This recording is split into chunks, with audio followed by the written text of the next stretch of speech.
చెట్ల ఘటన ప్రధాన నిందితుడు సురేష్ సంచలన కామెంట్స్ చేశారు. ప్రశ్నించే గొంతులకు సంఖ్యలు వేస్తున్నారంటున్నాడు సురేష్. రైతుల పక్షాన పోరాడేందుకు మళ్లీ వస్తానంటున్నాడు. తనను సంఖ్యలు వేసి ఆపలేరని ఆసుపత్రికి తరలిస్తుండగా ఆసుపత్రి నుంచి జైలుకు తరలిస్తుండగా మీడియాతో మాట్లాడాడు సురేష్. కొడంగల్ కోర్టులో లొంగిపోయాడు సురేష్. కొడంగల్ ప్రభుత్వ హాస్పిటల్లో సురేష్కు వైద్య పరీక్షలు నిర్వహించారు అధికారులు. ఈ నేపథ్యంలో సురేష్ కొన్ని సంచలన కామెంట్స్ చేశాడు.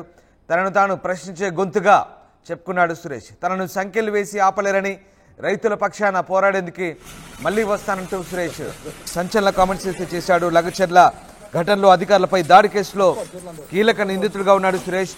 పోలీసుల ఎదుట లొంగిపోయాడు. వికారాబాద్ జిల్లా లగచర్ల దాడి కేసులో సురేష్ ఏటుగా ఉన్నాడు.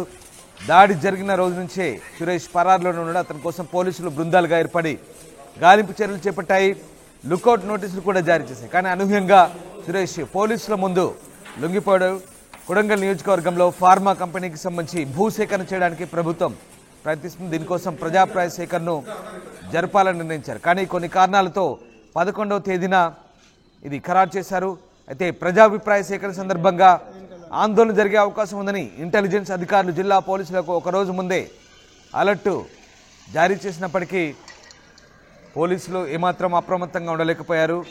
ఇక ఆ లిస్టులో కీలక నిందితుడు సురేష్ పేరు కూడా ఉన్నట్టుగా తెలుస్తోంది. అయితే ప్రజాభిప్రాయ సేకరణ సందర్భంగా కలెక్టర్ ప్రతీక్ జైన్ అలాగే కడా చైర్మన్ వెంకటరెడ్డిపై దాడి జరిగింది. పెద్ద ఎత్తున ఆందోళన కూడా జరిగిన నేపథ్యంలో ఒక్కసారిగా ఉద్రిక్త పరిస్థితులు చోటు చేసుకున్నాయి. ఈ నేపథ్యంలో సురేష్ పోలీసుల కంటే కొద్దిసేపు ముందే అటు గ్రామానికి చేరుకున్నారు. పాలనాధికారి కారు దిగిన వెంటనే ఆందోళనకారులు ముందుకు దూసుకొచ్చి క్షణాల్లో పరిస్థితి అదుపు తప్పింది.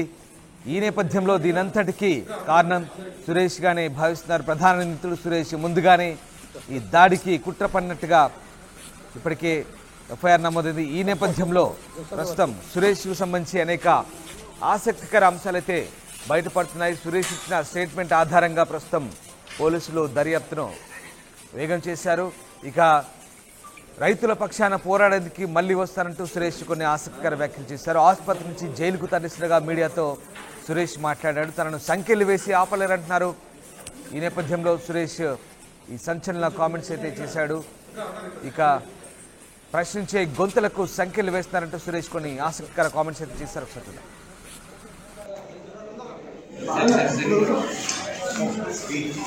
ప్రశ్నించే గొంతులకు సంఖ్యలు వేస్తే ఖచ్చితంగా రైతుల పక్షంగా మళ్ళీ వచ్చి ప్రశ్నిస్తాను. రాకెట్ వేగంతో తిరిగి పోతా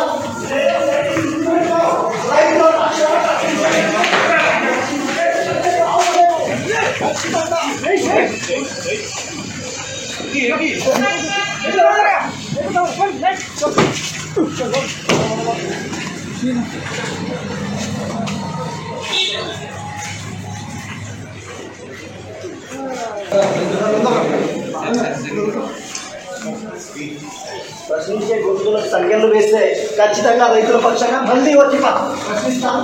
రాకెట్ వేగంతో తిరిగి పోతా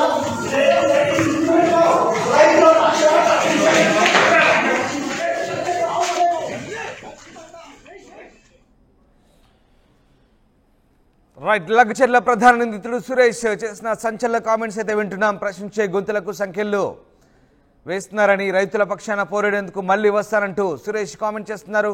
తనను సంఖ్యలు వేసి ఆపలేరంటూ సురేష్ పోలీసులు తీసుకెళ్తుండగా చేసిన కామెంట్స్ విన్నాం. ఎస్, మా కరెస్పాండెంట్ మణికంఠ జైనవుతున్నారు. మణికంఠ, కొడంగల్ కోర్టులో లొంగిపోయిన సురేష్ కొన్ని సంచలన కామెంట్స్ అయితే చేశారు. కొడంగల్ ప్రభుత్వ హాస్పిటల్లో సురేష్కు వైద్య పరీక్షలకు తీసుకెళ్లేటప్పుడు చేసిన కామెంట్స్ కూడా విన్నాం.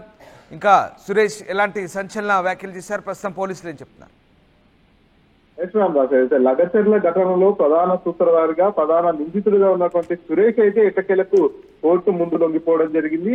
దాదాపుగా 10 రోజుల పాటు పోలీసులు 4 బృందాలుగా విడిపోయి సురేష్ ఆచూకీ కోసం వెతుకుతున్నప్పటికీ కూడా సురేష్ ఆచూకీ ఎక్కడ దొరకనటువంటి పరిస్థితి. నేరుగా సురేష్ నిన్న ఏదైతే కొడంగల్ కోర్టులో లొంగిపోవడం జరిగింది. ఆ తర్వాత అయితే వైద్య పరీక్షల నిమిత్తం కొడంగల్ ఆసుపత్రికి సురేష్ ని తరలిస్తున్న నేపథ్యంలో అప్పుడు సురేష్ సంచలన కామెంట్స్ చేసినటువంటి పరిస్థితి. మీడియాతో మాట్లాడేందుకు ప్రయత్నించాడు సురేష్. మీడియాతో మాట్లాడేందుకు ప్రయత్నిస్తున్న సమయంలో పోలీసులు అతన్ని లాక్కెళ్తున్నా కూడా సురేష్ పలు వ్యాఖ్యలు కూడా చేయడం జరిగింది. ప్రశ్నించే గొంతుకలకు సంఖ్యలు వేస్తున్నారు, రైతుల పక్షాన పోరాడేందుకు మళ్ళీ వస్తా, నన్ను సంఖ్యలు వేసి ఆపలేరు అంటూ కూడా వ్యాఖ్యానిస్తూ వెళ్ళిపోయినటువంటి పరిస్థితి. సో మొత్తానికి సురేష్ ఎపిసోడ్ పూర్తిగా ముగిసింది అనుకుంటున్న సమయంలో సురేష్ మళ్ళీ ఇటువంటి కామెంట్స్ చేయడం పట్ల సర్వత్రా కొంత ఆసక్తి కూడా నెలకొంది. ఎందుకంటే పూర్తిగా లగచర్ల ఘటనలో ఆ ఫార్మా రైతులకు సంబంధించి ఇష్యూ రేకెత్తిన సందర్భంలో హైదరాబాద్ లో నివసిస్తూ ఉండేటటువంటి సురేష్ గ్రామానికి రావడం, ఈ రైతులందరికీ కూడా నాయకత్వం వహించడం, ఈ ఘటనలో ప్రధాన సూత్రధారిగా ఉంటూ ఎవరైతే కలెక్టర్ కావచ్చు మిగతా అధికారులందరినీ కూడా పక్కనే ఉన్నటువంటి జిద్యాల గ్రామ శివార్లో ఏర్పాటు చేసినటువంటి ప్రజాభిప్రాయ సేకరణ ఆ కార్యక్రమం దగ్గర అక్కడ ఉన్న వారందరినీ కూడా గ్రామంలోకి తీసుకురావడంలో కావచ్చు, అక్కడ దాడి జరగడంలో కూడా పూర్తిగా సురేష్ దే ప్రధాన పాత్ర ఉందంటూ కూడా పోలీసుల ఇన్వెస్టిగేషన్ లో తెలిసింది. ఈ నేపథ్యంలోనే సురేష్ ని A2 గా చేర్చడం జరిగింది. అక్కడ లగచర్ల గ్రామంలో గొడవ జరిగిన అనంతరం కూడా సురేష్ ఆచూకీ లేకుండా సురేష్ పరారీలో ఉన్నటువంటి పరిస్థితి. మిగతా నిందితులందరినీ కూడా కోర్టు ముందు హాజరుపరచడం, వారందరినీ కూడా జైలుకు తరలిస్తున్నప్పటికీ కూడా సురేష్ ని పట్టుకోవడం పోలీసులకు పెద్ద సవాల్గా మారిన నేపథ్యంలో నిన్న సురేష్ కొడంగల్ కోర్టు ముందు లొంగిపోవడం జరిగింది. కోర్టు ముందు లొంగిపోయిన అనంతరం సురేష్ ను వైద్య పరీక్షల నిమిత్తం కొడంగల్ ప్రభుత్వ ఆసుపత్రికి తరలించడం జరిగింది. అప్పుడు ఆ సందర్భంలో సురేష్ ఈ వ్యాఖ్యలు చేయడం జరిగింది.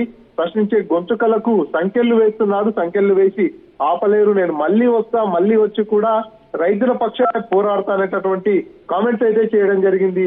Ramdas. Right, yes, thank you Manikanta, thanks for the update. So ప్రధాన నిందితుడు లగచర్ల ఘటనలో ప్రధాన నిందితుడు సురేష్ సంచలన కామెంట్స్ అయితే చేశాడు. తనను సంఖ్యలు వేసి ఆపలేడని, తాను మళ్ళీ రైతుల కోసం పోరాటం చేయడానికి తిరిగి వస్తానంటున్నాడు, ప్రశ్నించే గొంతులకు సంఖ్యలు వేస్తున్నారంటూ సురేష్ ఆరోపించారు. ఈ నేపథ్యంలో సురేష్ చేసిన కామెంట్స్ ఇప్పుడు ఆసక్తి రేపుతున్నాయి. ఆసుపత్రి నుంచి జైలుకు తరలిసినగా మీడియాతో మాట్లాడాడు సురేష్. ఒకసారి సురేష్ చేసిన కామెంట్స్ మళ్ళీ విన్నాం.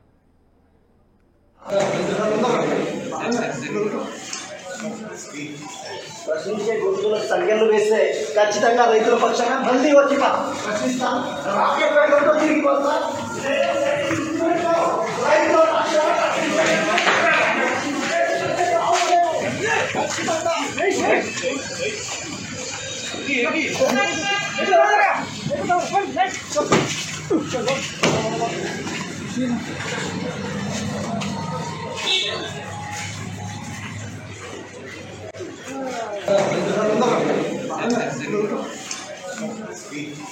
ప్రశ్నించే గొంతులకు సంఖ్యలు వేస్తే ఖచ్చితంగా రైతుల పక్షాన మళ్ళీ వచ్చి ప్రశ్నిస్తాను, రాకెట్ వేగంతో తిరిగి వస్తా.